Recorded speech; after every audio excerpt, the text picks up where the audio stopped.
Bem-vindos a mais um episódio do Pé de Moleque Podcast. E hoje a gente vai falar de um assunto super interessante, que é quando levar seu filho ao dentista. E para falar desse assunto, eu convidei a doutora Ana Patrícia de Souza Pereira, que ela é dentista, odontologista formada pela Universidade Federal do Amazonas. E aí ela foi fazer uma especialização lá na Unesp de Araraquara, inicialmente com ortodontia, fez mestrado na mesma área. Depois, como ela é viajante, ela ainda foi para Brasília fazer a especialização em ortodontia. E, por fim, para finalizar o périplo pelo Brasil, terminou o doutorado dela lá na USP de Ribeirão, em que ela fez também em ortodontia. Atualmente, ela atende em consultório e ela é professora lá da Universidade do Estado do Amazonas. Ana, obrigada por aceitar o Eu convite. que agradeço, Ana. É um prazer estar aqui para a gente conversar um pouquinho. Que legal. E assim, era um assunto que já fazia tempo que eu queria trazer, porque são muitas dúvidas que a gente tem. Sim. E a primeira dúvida que eu já trago para você é que a mãe chega no consultório, às vezes chega a criança mais velha já. Ah, já Uhum. tem que levar no odontologista? E aí eu queria saber com qual idade a criança precisa ir ao odontopediatra. Essa pergunta ela é muito legal para a gente começar, porque na verdade, se você pensar, a primeira consulta do odontopediatra seria quando essa mãe está gestante, né? Então a gente trabalha o pré-natal odontológico. Então, quando a mãe descobre que ela está gestante, esse é o momento de ela procurar um dentista. Ou um dentista que já acompanha há algum tempo, ou um odontopediatra mesmo. Que ele vai ser o profissional que vai conseguir passar essas informações, vai conseguir, inclusive, avaliar a saúde bucal dessa mãe. Saber se ela precisa de algum tratamento durante aquele período, que é muito importante.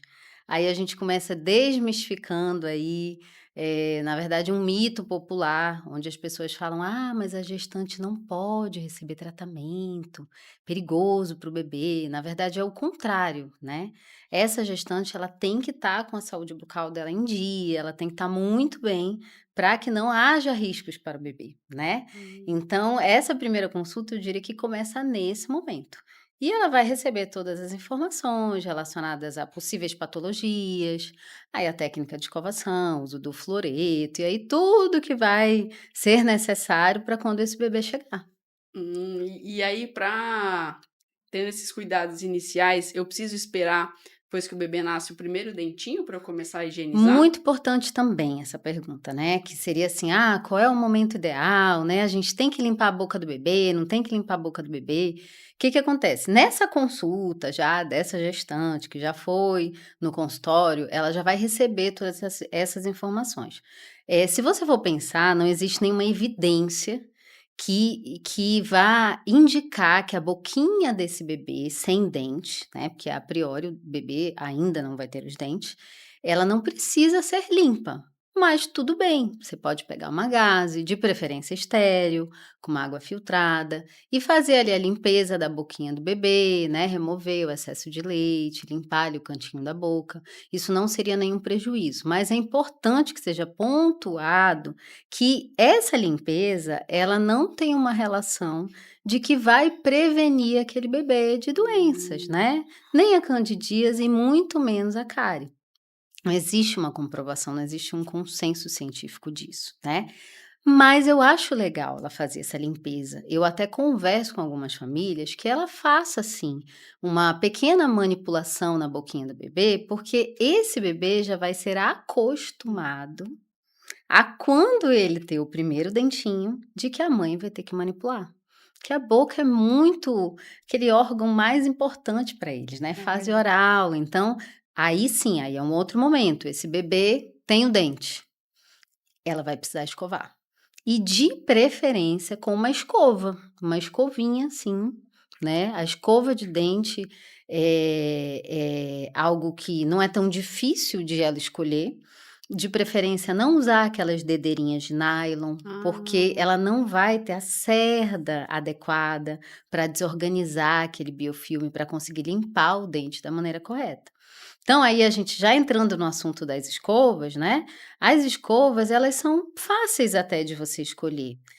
A maioria das marcas possuem uma escova com uma cabecinha pequena, onde ela tem uma quantidade adequada de cerdas, então aqui tem um exemplo, né, de uma escova que é bem apropriada para um bebê.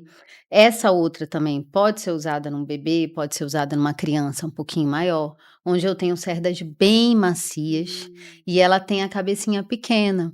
Então, quando a mãe vai lá na farmácia e tem todas aquelas escovas, ela pode olhar e pensar, olha, essa daqui é para 0 a 3 anos ou 0 a 1 ano. Geralmente, aquela indicação, ela vai ser favorável, ela vai conseguir comprar aquela escova e vai conseguir fazer a limpeza correta.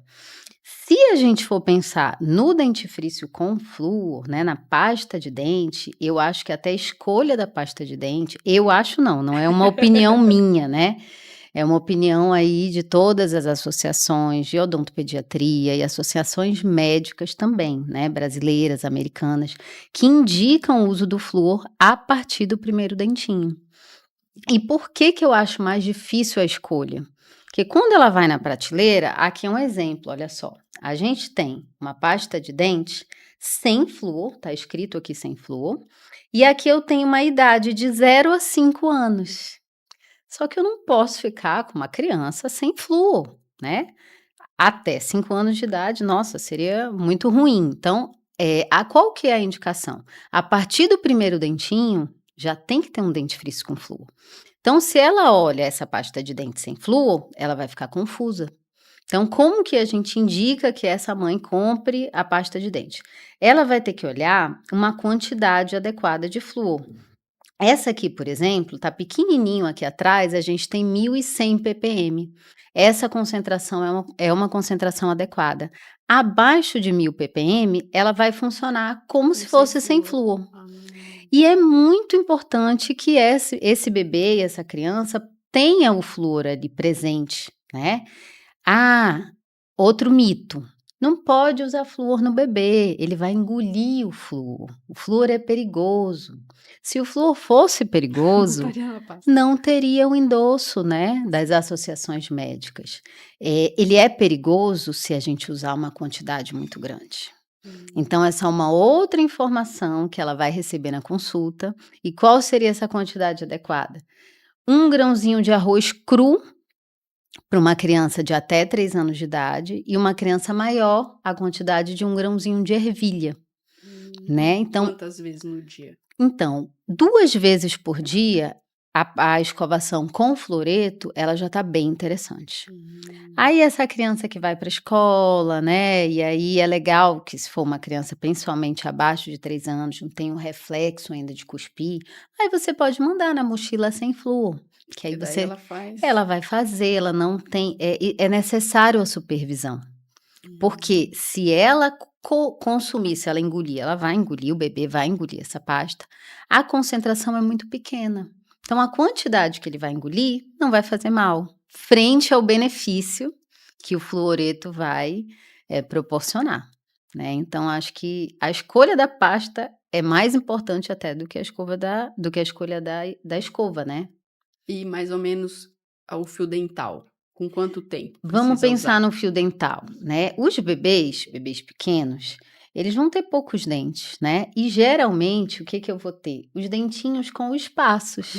Então essa aqui é uma boquinha de uma criança, dentição decídua, né, então todos os dentes de leite, e eu tenho muitos espaços aqui. Então quando eu tenho espaço, entende-se que eu não preciso do fio dental, né. Então essa criança ela vai crescendo, à medida que os molares vão erupcionando, eles vão ter um ponto de contato que a gente chama. Então nessa região já seria interessante entrar com o fio dental. Isso aí a criança já vai ser um pouco maior, já vai estar mais adaptada a todo o processo de escovação, né. Mas geralmente o fio dental ele vai entrar aí com um auxílio naqueles dentes, naquelas regiões onde a cerda da escova não consegue alcançar. Então, a partir do momento que os dentes já estão mais próximos, já é interessante Perfeito. A fazer. parte e tem crianças, existem vários tipos de arco, né.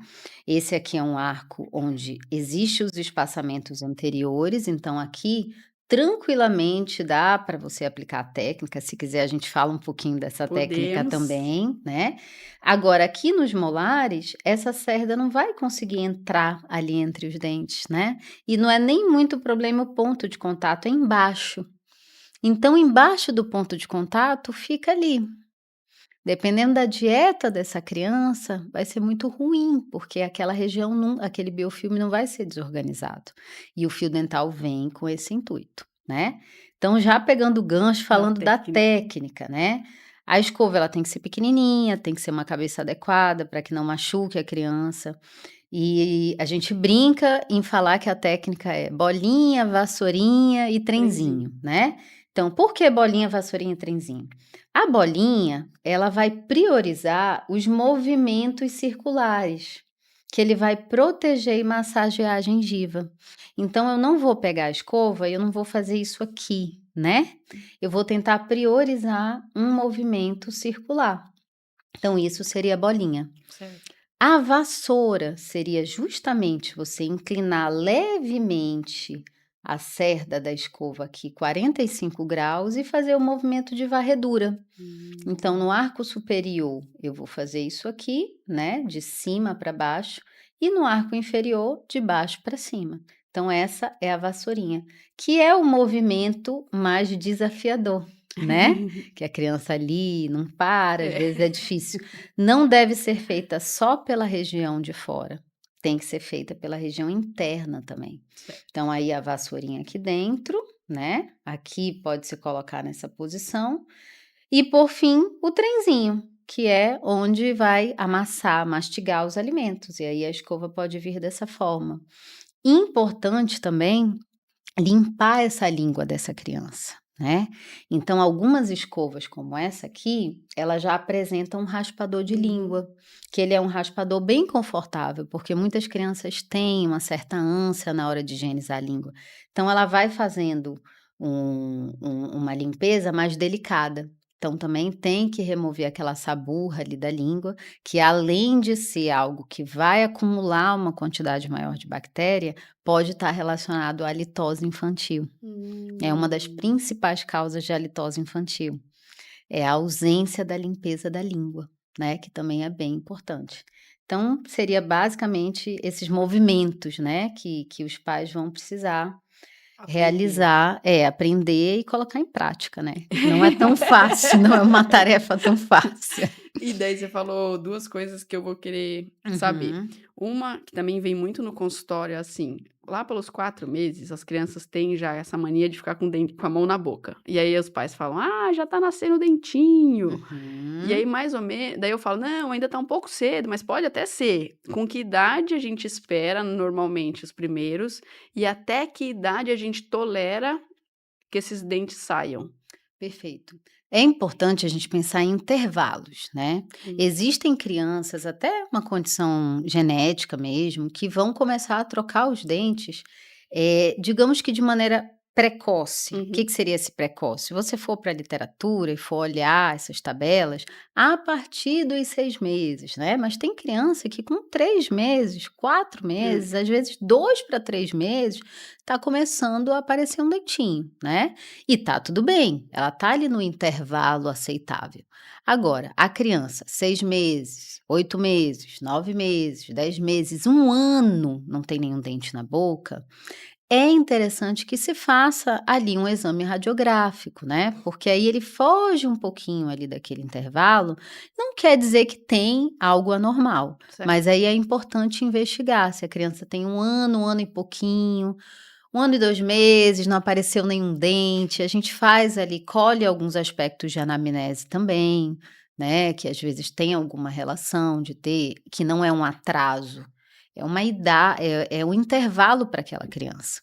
E essa consequência lá na frente, ela também vai se apresentar, ou seja, os dentes começaram a nascer um pouco mais tardio, ou seja, o primeiro dentinho foi a 1 ano de idade, provavelmente essa criança vai começar a trocar os dentes também mais tarde. Entendi. Que isso também num outro momento futuro, gera uma ansiedade muito grande nos E pais. das crianças, no caso, né, E quando das é. crianças, porque tá todo mundo trocando dente, E só ela que e não. ela que não tá. E isso não necessariamente é um problema, Entendi. né. Essas tabelas, elas às vezes não são estudos feitos no Brasil, com populações específicas, com alimentação diferenciada. Então, não é um desespero da criança estar com 6 meses e não ter dentinho, né. Tá tudo bem, mas sim, quando o intervalo começa a espaçar muito, é legal que a gente faça algum exame radiográfico para descartar, né, alguma patologia, alguma genesia, alguma outra situação específica. Então lá a partir de 1 ano já seria bom É, eu acho que a acompanhar. partir de 1 ano e 2 meses, não tem nem um dentinho na boca, essa criança provavelmente a gente vai fazer um exame radiográfico para saber se os dentinhos estão lá, se está tudo bem, ou se aconteceu alguma alteração, que naquele momento também não há nada a se fazer, mas a gente entende que já tem alguma situação ali que precisa ser acompanhada, né. Entendi. E aí quando você estava falando da escovação e do fio dental, você falou da questão do alimento, dependendo da alimentação. Então, assim, de que forma a alimentação predispõe cárie? Como é que a gente pode se prevenir nesse sentido, assim? A alimentação, que na verdade são os hábitos de dieta como um todo da criança, né, é algo que interessa muito ao odontopediatra, né, porque, muitas famílias até falam: "Ah, mas eu não quero usar o dentifrício com flúor, porque eu li isso, eu li aquilo", né. E aí sim, tem o direito de não usar. Mas aquela criança que não tem nenhum desafio cariogênico, o que seria isso? Criança que só come comida, que não tem zero açúcar, tem Impossível. to exato, né. Então, o fato de ela não ter o flúor para auxiliar, não é tão gritante, não é o ideal, né, por conta e risco daquela família. Mas uma criança que tem ali uma frequência muito grande principalmente da sacarose, que do ponto de vista cariogênico, a sacarose é Um vilão. exato. Então e está muito relacionado à frequência do consumo. Então Hum, quando você come um açúcar, a bactéria vai produzir um ácido.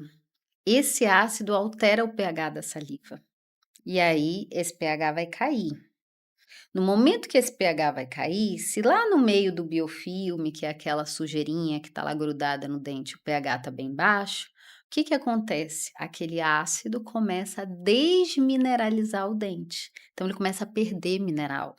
Isso é o primeiro sinal ali que está acontecendo, está começando a acontecer o processo de cárie, né? Ele está começando a perder o mineral. Parou de comer, não continua aquele processo, a saliva ela tem um efeito muito protetor.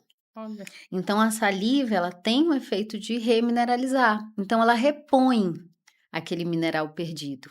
Então eu brinco até com as famílias e falo assim: "Olha, é preferível que você dê uma caixa inteira de bis para ele, e ele coma a caixa inteira naquele momento, e não fique comendo aquele bis ali ao longo de uma tarde inteira". olha. Por quê? Porque se eu tenho um desafio ali cariogênico, o meu pH tá baixo, começa a desmineralizar o esmalte, e eu como tudo de uma vez, pouquinho de tempo depois a saliva vai lá com seu efeito protetor e começa a remineralizar. Se eu tenho a presença do fluoreto, se essa criança utiliza o dentifrício com flúor, melhor ainda. Ela está mais protegida para esses escapes que vão acontecer na dieta, né?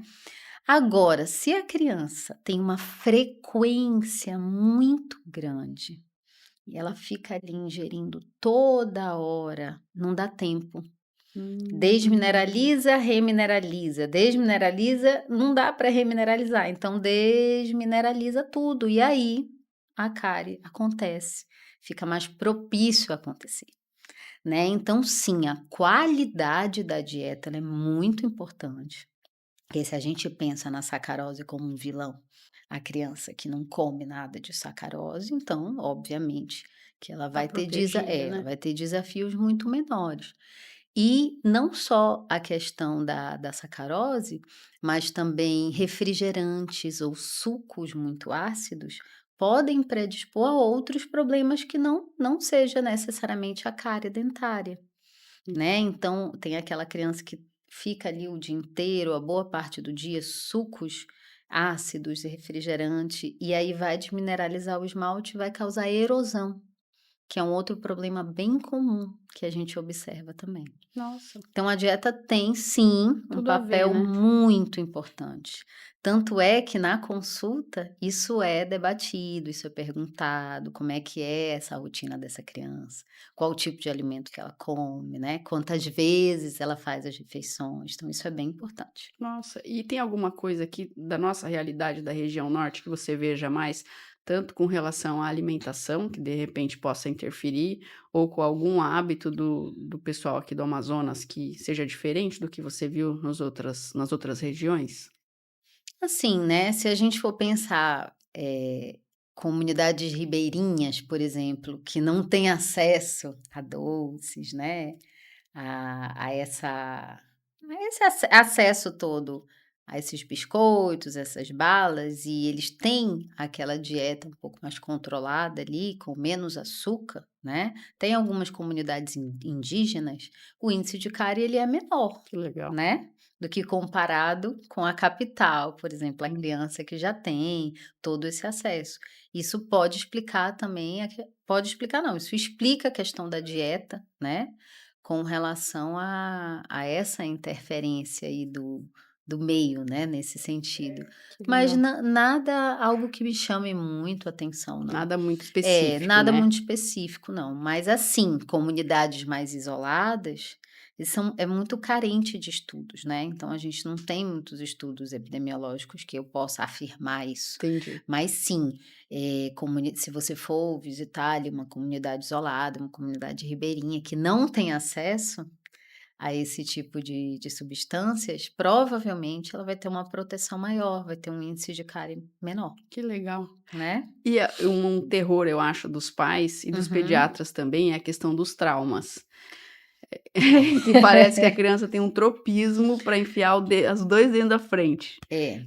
Quais cuidados a gente tem que ter? Quando a gente tem que se desesperar? Que tipo de orientação a gente poderia dar Uhum. para essas famílias que as crianças bateram o É, os dente? traumas, assim, são inerentes à infância, né. Né? É algo que sim, que preocupa muito, mas é importante todo e qualquer trauma que tenha acontecido, essa criança precisa de um atendimento, né. Certo. Por quê? Se é algo onde observa-se que o dente está no lugar, ele não moveu do lugar, não tem um sangramento na gengiva, a mãe percebe que não houve perda ali de parte do elemento dentário, né, não Hum, quebrou o dente ou o dente não saiu inteiro. Observar, bateu, tá tudo bem, não sangrou ou sangrou um pouquinho a gengiva ou não sangrou. Todas essas informações, elas são importantes para o atendimento entendi. futuro, porque se sangrou a gengiva, já vai remeter a um trauma um pouquinho, mais invasivo do que só uma pequena concussão, que é aquela que você pega e bate ali o dentinho, fica meio dolorido e depois não acontece nada. Certo. Mas qual é a orientação que deve ser passada, né? Todo e qualquer trauma, mesmo que seja um trauma pequeno, essa criança precisa ser acompanhada. Porque às Hum. vezes é um trauma do tipo concussão, por exemplo, que é um trauma pequeno. A criança tá ali, bate o dente na borda do copo, alguma coisa, fica sensível, reclama um dia, no outro já tá tudo bem. Só que às vezes um trauma pequeno pode desencadear uma inflamação barra uma infecção futura. E aí esse dente pode começar a mudar de cor, Hum. então ele deve ser acompanhado, né.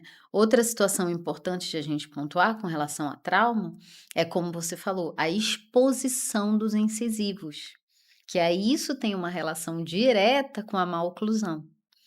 Então crianças aí, às vezes um pouco mais velhas, que é muito difícil a gente observar esse tipo de maloclusão, na dentadura decídua, mas crianças um pouquinho mais velhas, onde tem aquela projeção muito grande do incisivo, Hum. onde aquele incisivo está muito exposto, ele tem um risco ali Maior. maior, um risco para trauma.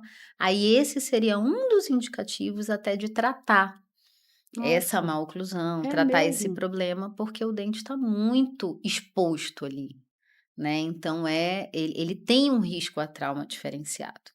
Hum. Mas no geral é acalmar o coração e ir para o consultório Tá. para fazer a avaliação correta e o acompanhamento, né.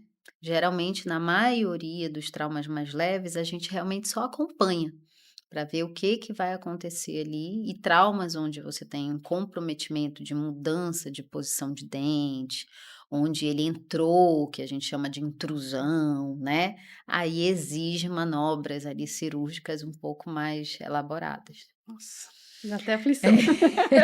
Mas é um assunto que é chato, né, porque É. não dá para você prevenir, né, como é que você vai deixar o menino Não, só parado? se amarrar. Não dá, Não né. vai dar. E de que forma você acha que a gente consegue ajudar essas crianças que não querem escovar os dentes e aquelas crianças que têm medo de ir para o dentista? Essa é um ponto bem legal de a gente falar também, Ana. Aí puxa um gancho para a importância da consulta o quanto antes, Hum, né. A importância ali daquela criança ser inserida ali naquele meio odontológico, de já ser manipulada ali pelo dentista, já entender a importância de tudo. E eu gosto sempre de fazer algumas analogias, assim. Se a criança falar que ela não vai tomar banho, ela vai ficar sem tomar banho? Não. Se a criança falar que ela não vai cortar unha, ela vai ficar sem cortar unha? hum. Talvez um dia, né, É, se talvez adia um pouquinho ali. ela não quer tomar remédio, ela vai ficar sem tomar remédio? Não, é a mesma coisa. Então exige ali uma certa um certo pulso até dos pais, barra criatividade, para que aquele momento ele seja introduzido ali dentro daquela família como um momento prazeroso, como um momento que ele vai fazer ali a higiene da boca, que faz parte do banho, que faz parte da saúde, que é tudo junto. E vem o fato de quanto menor o bebezinho, ou seja, desde o primeiro dentinho, você já está usando uma escova, você já está manipulando a boquinha dele, você já está conversando sobre a importância, você já tem as escovações nos horários estabelecidos. Aquela criança, ela já tem previsibilidade. Ela já sabe que depois do café da manhã ela vai ter que escovar o dente, que depois do almoço ela vai ter que escovar o dente, que ela não pode dormir sem escovar o dente. Então é um treino mesmo, onde isso deve ser inserido na rotina da criança de maneira leve até. Né, tem alguns exercícios que a gente faz no consultório ou que a gente pede para os pais fazerem, que Entendi. qual que é um exercício bem comum? Uma escova para a criança, uma escova para o pai. "Ó, agora é a sua vez". Aí eles vão morder a escova, vão fazer daquele jeito que eles querem. É válido nesse momento o Uma pasta. dentifrício sem flúor, porque eles vão comer, eles vão engolir. E aí depois é a minha vez, filho, agora é a vez da mamãe. Fazer esses combinados, né. Tentar inserir esse momento como se fosse um momento lúdico, um Certo. momento importante, e não um momento onde a criança vai ali se sentir: "Ai meu Deus, ela vai me segurar e vai escovar meu dente", vai ser aquela coisa, Entendi. né. Tem exceções, né, tem crianças ali que vão ter uma necessidade especial, vão ter crianças onde vai ter, ali de repente um autista, um TDAH, que você não vai ter toda aquela Essa essa possibilidade, né. possibilidade, às vezes até estabelecer uma comunicação verbal ali com a criança. Então nós temos as escovas rotatórias, que elas podem ajudar. Aquelas que Para são, tipo, esse automáticas, que assim? são elas podem ajudar na remoção do Ah, biofilme em casos específicos, né. entendi. Não é a nossa primeira escolha, não existe evidência de que a escova rotatória vai limpar melhor que a escova manual, Hum, mas em algumas situações a gente pode lançar mão que legal. dessas escovas nessas situações, né. Adorei. E onde é que as pessoas podem te encontrar?